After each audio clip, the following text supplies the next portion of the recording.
The Bible does not mention Jesus visiting Rome. Based on the Bible, there's no reason to think Jesus ever visited any place other than Palestine and Egypt. In modern terms, Israel, Jordan, Lebanon, Syria, and Egypt. The Roman writer Suetonius, in his biography of the Emperor Claudius, says, as the Jews were making constant disturbances at the instigation of Chrestus, he, Claudius, expelled them from Rome. Suetonius appears to have thought that Jesus was in Rome at the time of Claudius, who ruled AD 41–54. Most likely Suetonius thought that Christians talking about Jesus were talking about someone who was physically with them there in Rome. Perhaps they talked about Jesus being with them in a spiritual sense and Suetonius misunderstood. I don't know any Christian scholar or historian who thinks that Jesus was ever in Rome during his earthly life. Of course, as Jesus is God, he sees all and knows all, and would be in Rome in that sense, just like he is everywhere else in the world. We can be fairly confident that Jesus never visited Rome, so your question has it backwards. The reason for this confidence is based on the following observations. The New Testament and later writings, traditions are completely silent on any visit. It likely would have been mentioned by someone if it had happened. The only significant city Jesus is known to have visited is Jerusalem, and then only for religious feasts.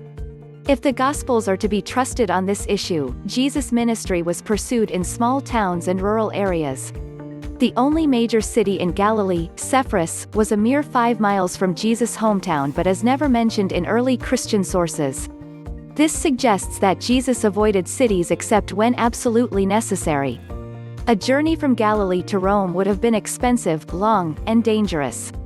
No one would make that journey without a compelling reason, and Jesus had no known reason at all to go there. The challenge of getting to Rome is well illustrated by both Peter and Paul, who had reasons to go there as part of their Gentile ministry, but didn't make it there until decades later. In Paul's case, he only made it there in chains despite long intending to go.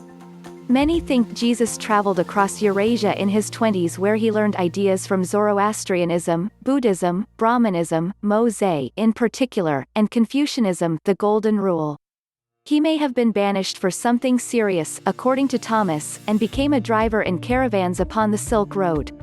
Central Asia was probably an area of ideas exchanged. Then he returned to Palestine to philosophize and preach. He was a genius in his synthesis.